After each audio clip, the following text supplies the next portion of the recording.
हाँ तो welcome to imagine point YouTube channel. तो पहले बच्चों, मेरा आज 28 जनवरी का सेशन फर्स्ट का बेटा आपका एग्जाम जेईई मेंस का हो गया है। और जैसा कि मैंने ऑलरेडी बता चुका हूँ कि पेपर का पैटर्न, पेपर का जो लेवल है बहुत डाउन आया है। बहुत इजी क्वेश्चंस, मैंने पहले कहा था कि भाई वो पहले अपने लेवल को हाई कर रहा था, अब अचानक से लाके पटक देगा। मेरा वीडियो पड़ा हुआ है, जाके आप देख लीजिए, ठीक है। मेरा वीडियो पड़ा हुआ है 22, 23, 24 साल, उसमें मैंने साफ साफ बोल रखा है कि पेपर का लेवल बेटा वो डाउन करेगा, जो कि उसने कर दिया। ठीक, अब हम लोग टाइम बर्बाद ना करते हुए अपने पेपर के डिस्कशन में आते हैं। मेरा पहला क्वेश्चन क्या है, देखिए बहुत सिंपल सा पीरियोडिक प्रॉपर्टी का उसने क्वेश्चन पूछ दिया। देखो भाई, अब की बार ऑप्शन इस तरह के थे कि अगर आपको एक दो की जानकारी होगी तो भी आप उसी से कर ले जाओगे, ठीक है। पहला क्वेश्चन है the incorrect order of radii, मतलब बताना है मेरे पास 4 डिक्रीजिंग ऑर्डर ऑफ रेडियस दे रखे हैं और बताना है इसमें से गलत कौन सा है, मतलब जो ऑर्डर गलत है मेरे को वो आइडेंटिफाई करना है। पहले में देखो, सिलिकॉन से छोटा फास्फोरस, देखो सीधी सी बात है, सिलिकॉन से छोटा फास्फोरस है, उससे छोटा, क्योंकि हम लोग जैसे जैसे लेफ्ट टू राइट जाते हैं रेडियस बेटा घटती है। और Cl से छोटा F हो गया, क्योंकि ये तो भाई सेकंड पीरियड का हो गया। पहला ऑप्शन मेरे पास सही है, ठीक है। Mg बड़ा है, Al सही है, ठीक है। Mg Al में Mg बड़ा होगा, क्योंकि Mg का जो साइज है भाई, Al का साइज क्या होता है, छोटा हो जाता है, ठीक है। अच्छा, ये दोनों आपके थर्ड पीरियड के, ये दोनों सेकंड के हैं। कार्बन बड़ा होगा, ऑक्सीजन छोटा, ठीक है। मतलब ये दोनों बड़े इसलिए हैं क्योंकि ये थर्ड पीरियड के हैं, और ये दोनों छोटे इसलिए क्योंकि ये सेकंड पीरियड के हैं, ठीक है ना। बाकी Mg Al में Mg बड़ा, इसमें बेटा C बड़ा, तो ये भी आपका सही दे रखा है। अच्छा, एल्युमिनियम और बोरॉन में सीधी सी बात है, एल्युमिनियम बड़ा होगा क्योंकि एल्युमिनियम थर्ड पीरियड का होता है। बोरॉन N और F में ये भी ऑर्डर दे रखा है सही, क्योंकि जैसे जैसे उधर जाते वैसे तो रेडियस घटती है। तो ओवरऑल अगर आप फोर्थ ऑप्शन को एक नजर से देख लेते, बेरिलियम कह रहा है बड़ा है मैग्नीशियम से, ये कब से हो गया भाई? बेरिलियम मतलब सेकंड पीरियड का एलिमेंट थर्ड वाले से कब से बड़ा हो गया भाई? बराबर भी होता है, वो भी डी ब्लॉक में, ठीक है। तो ऑप्शन 4 आपका इनकरेक्ट है। ये ऑप्शन जिन लोगों ने डी ऑप्शन टिक करा होगा उसका सही हो गया, ठीक है। अगला देखो पेयर, अगला क्वेश्चन क्या है, मेरे को ऐसा पेयर छांटना है मॉलिक्यूल्स का, मेरे को ऐसा पेयर छांटना है जिसमें दोनों का शेप जो हो बेटा स्क्वायर पिरामिड हो। अगर किसी बच्चे को इसमें PCl5 की जानकारी होगी कि PCl5 की ज्योमेट्री और शेप दोनों ट्राइगोनल बाय, हमको स्क्वायर पिरामिड छांटना है। क्या छांटना है? Square pyramid. तो जिसको PCl5 की यानी कि नाइट्रोजन फैमिली ग्रुप की जानकारी होगी वो ऐसे ही क्वेश्चन कर लेगा। PCl5 TBP होता है, तो ये तो ऑप्शन गया, ये ऑप्शन भी गया। अच्छा, ये जरा SbF5 को देखो भैया, नाइट्रोजन फास्फोरस आर्सेनिक एंटीमनी, मतलब एंटीमनी भी आपके फास्फोरस वाले ग्रुप में है, तो इसमें भी 5 F लग गए। इसका मतलब सीधी सी बात है ये भी आपका TBP है, तो ये भी क्या, तो ओवरऑल इसको बिना करे ही आप कर सकते थे। ऑप्शन नंबर C जो होगा वो सही होगा, BrF5, क्योंकि ब्रोमीन हेलोजन का होता है, ये इनर्ट गैस है। बाकी ये TBP और ये भी बेटा चूंकि फास्फोरस वाली फैमिली का ही है, 5 F लग गया, तो ये भी TBP होगा। तो सीधा सीधा आंसर आपको C टिक लगाना था। आप इसको नोट कर लीजिए फटाफट वीडियो पॉज करके।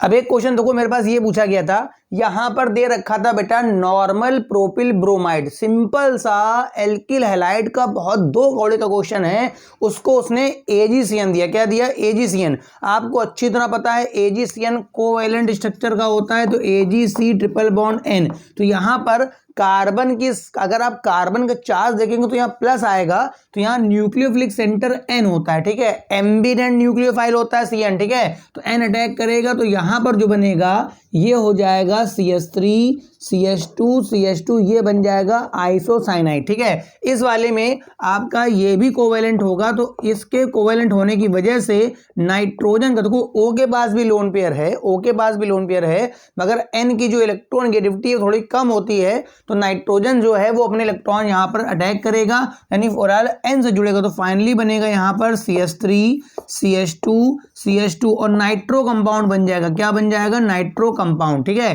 तो इसका आंसर ये आएगा, NC लगेगा, यहां पर आपका लगेगा नाइट्रो। अब एक क्वेश्चन देखो, ये कितना अच्छा पूछ दिया गया, रिपीटेड क्वेश्चन है, ठीक है। इसमें इन 3 कंपाउंडों की एसिडिटी का ऑर्डर लिखना था। देखो भैया, पहला मेरे पास है तो फिनॉल का कंपाउंड, फिनॉल बेंजोइक एसिड से वीक होता है, मगर भाई देखो ना कि फिनॉल में 3 NO2 लगा दिए उसने, तो ये पिक्रिक एसिड बहुत स्ट्रॉन्ग एसिड बन जाता है भैया। कार्बोक्सिलिक एसिड से ज्यादा स्ट्रॉन्ग जो बेंजोइक एसिड है उससे ज्यादा स्ट्रॉन्ग होता है पिक्रिक। अगर एक NO2 कम कर लेता है यहां पर तो ये पीछे निकल जाता है। फिलहाल सबसे ज्यादा एसिडिक A है। अब आ जाओ इन दोनों में केवल मेथिल का डिफरेंस है। देखो भाई, अगर आपने आर्थो इफेक्ट नहीं पढ़ा तो बहुत गलत किया आपने आर्थो इफेक्ट ना पढ़ करके। देखो आर्थो इफेक्ट बेंजोइक एसिड और आपका एनिलीन दो जगह मोस्टली लगता है, ठीक है।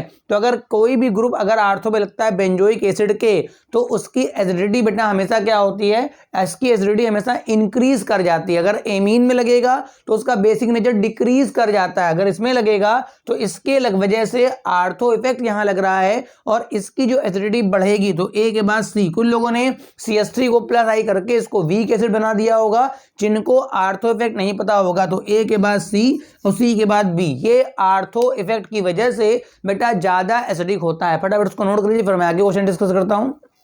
अब देखिए क्वेश्चन ये मेरे पास आया था, ये मेरे पास 4 कार्बोकैटायन दे रखे थे और बेटा इनकी स्टेबिलिटी का ऑर्डर बताना था। मैं इसको दे देता हूं ए, इसको दे देता हूं बी, इसको दे देता हूं सी, इसको देता हूं डी। देखो पहले तो जरा इन तीनों की बात कर लेते हैं जिसमें एरोमेटिसिटी नहीं, ये पहला तो एरोमेटिक वाला, ठीक है। इसमें देखो 3 बेंजीन रिंग लगी हैं, तो यहाँ इस प्लस का रेजोनेंस 3 जगह पे होगा, यहाँ 2 रिंग लगी, रेजोनेंस कम होगा और यहाँ पे तो केवल हाइपर कॉन्जुगेशन होगा। तो पहले अगर इन तीनों की बात करें तो बी ज्यादा स्टेबल है, फिर सी, फिर डी। अब बात कर लेते हैं ए वाले की। देखो भैया यहाँ पर इस पॉजिटिव चार्ज की वजह से ये एरोमेटिक है। देखो यहाँ पर ये बिना पॉजिटिव चार्ज के भी एरोमेटिक होता, मगर यहाँ पे इस पॉजिटिव चार्ज की वजह से एरोमेटिक है। इस वजह से जो एरोमेटिक वाला है वो सबसे ज्यादा स्टेबल होगा, सबसे टॉप पे आपका ए वाला आएगा, तो ये इसका ऑर्डर बनेगा। सेकंड क्वेश्चन, ये जो 6 क्वेश्चन है तो बहुत ही आसान दे दिया।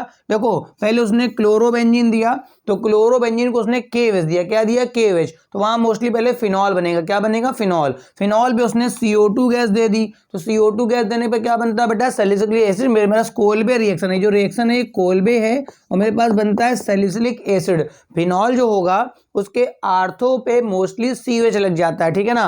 और उसके बाद उसने अमोनिया देके हीट करी। अच्छा जो COH होगा, जो मेरे पास पहले ये बना होगा बेंजीन के ऊपर यहाँ OH और ये हो गया COH, इसको मैंने अमोनिया दिया। अमोनिया बेटा बेस होता है ये एसिड, तो यहाँ ये बना लेगा सॉल्ट, पहले बना लेगा, क्या बना लेगा सॉल्ट, अमोनियम एसिडेट टाइप का। इसको जब मैं हीट करता हूँ ना, इसको जब मैं हीट करूंगा बच्चा, तो यहाँ से वाटर निकल के एमाइड बन जाता है। कुल मिला के जो आपका कंपाउंड ए है वो ये OH है, उसके बगल में यहाँ पर आपका एमाइड है। सुनिए इसके बाद देखो ये कितना फेमस रिएजेंट है, इसका नाम होता है हाफ मैन ब्रोमाइड रिएक्शन। कुछ नहीं, CO खिसक जाता है बीच से, क्या खिसक जाता है CO, तो ये CO हटेगा तो NH2 बन जाएगा। मतलब जो B मेरे पास था वो मेरे पास OH है और यहाँ पर NH2 हो जाएगा। उसके बाद देखो मैंने क्या दे रखा है, इसका क्लोरोफॉर्म के, ये तो भैया आपकी कार्बिल एमीन रिएक्शन हो गई। जिस जगह पे NH2 होगा, दिख रहा भाई, जिस जगह पे NH2 होगा वहां पर NC आ जाएगा, मतलब ये OH बच्चा ऐसे रहेगा और इस जगह पे आपका आ जाएगा NC। तो ये 4 ऑप्शन आपके पास दिए थे, तो जिस ऑप्शन में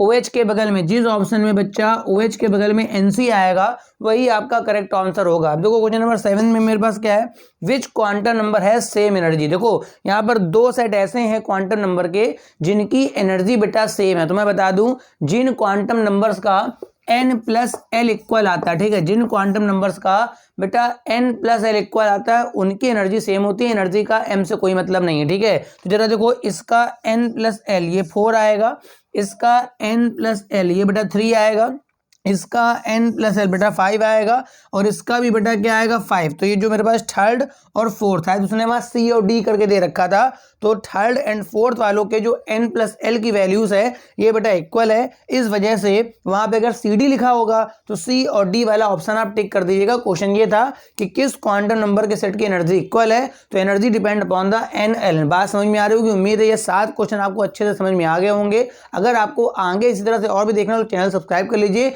इसके बाद बेटा जी मेंस और नीट के भी लेक्चर आने वाले। Thank you for watching.